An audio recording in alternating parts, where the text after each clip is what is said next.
I found out today that my father died.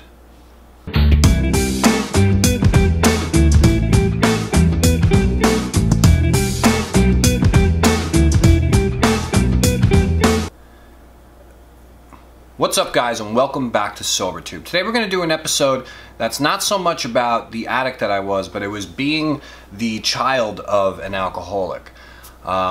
Ever since I can remember, when I was raised, from my very first memory, I always knew something was up with my dad. I always knew that he was not like other dads. Most other dads worked a regular job, you know, played sports with their kids, and seemed to be, you know, dads.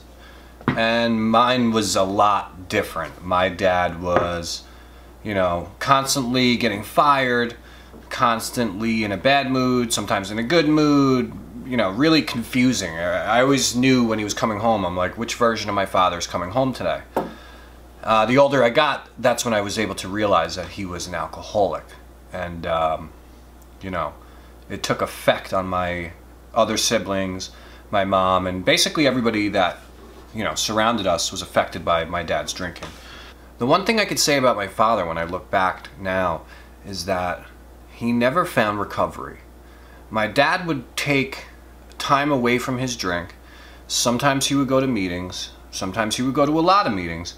But I don't believe he ever did the 12 steps. I don't believe that he ever was able to find peace and happiness in living without a drink. I don't know if my dad was more miserable with or without alcohol in his life because he never found true recovery. And this plays into what I really believe in, what I've been trying to tell every single person on SoberTube, is that it's not just about putting down the drink or the drug, it's about a real recovery.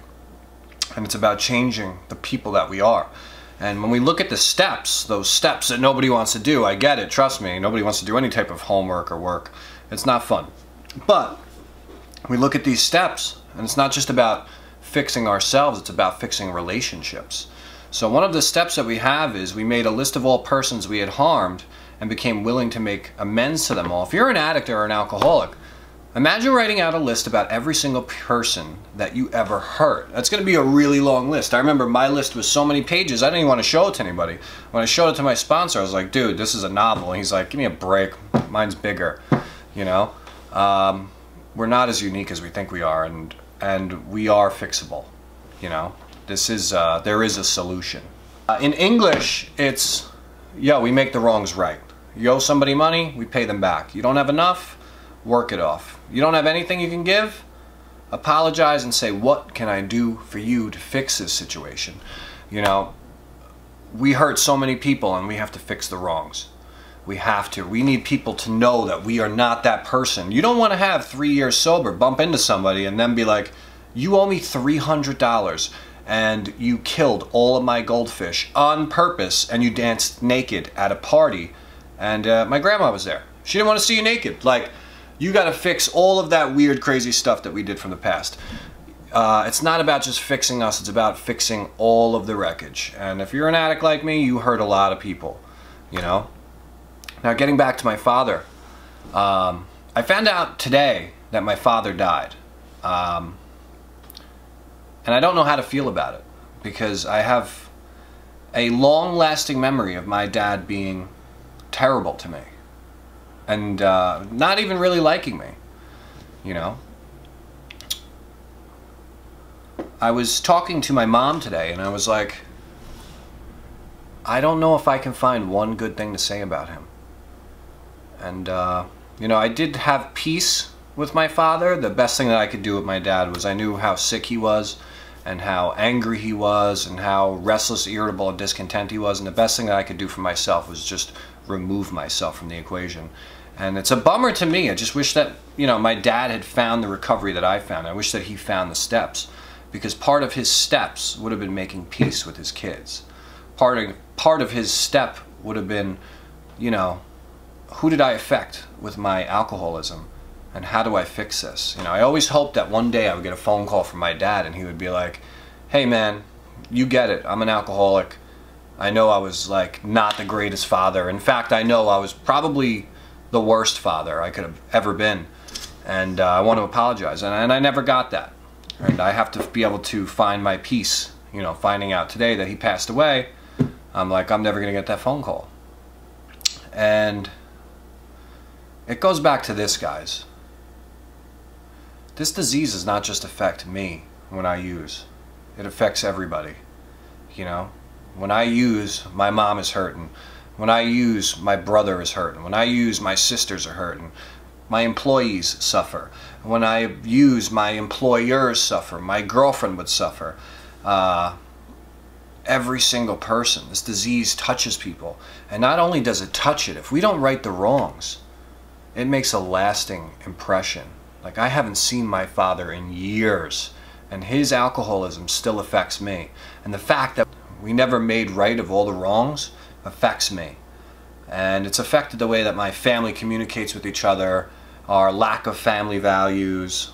You know, if you're an addict or an alcoholic, you gotta do the work. You gotta fix your life.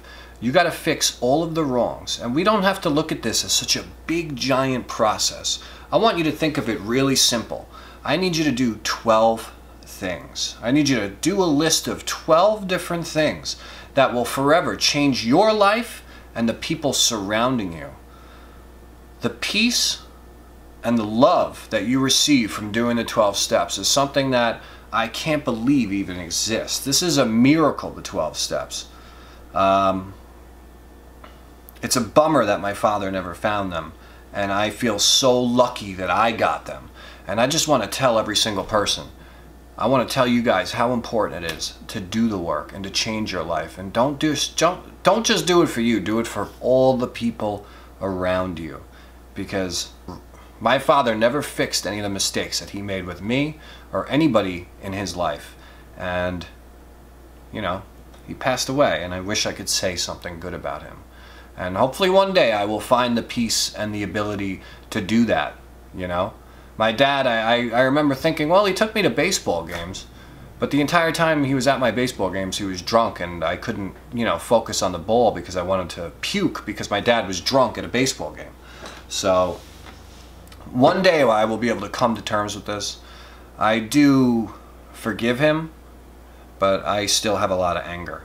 And, you know, all I could do is try to be a good man today and be so grateful that I put together 7.5 years of solid, real recovery and not just abstinence. As we've talked to in a past episode, abstinence is not the key to just putting down the drink or the drugs.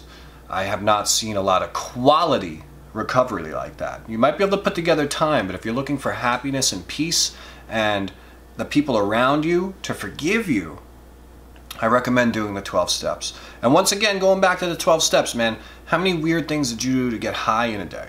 Take all that energy and put into 12 simple steps. You're going to repair yourself, and you're going to repair the people in your life. You know? We never know how much we affect people. We always think that this disease just hurts me. I always felt no one understands how I feel, and nobody else feels the pain that I do.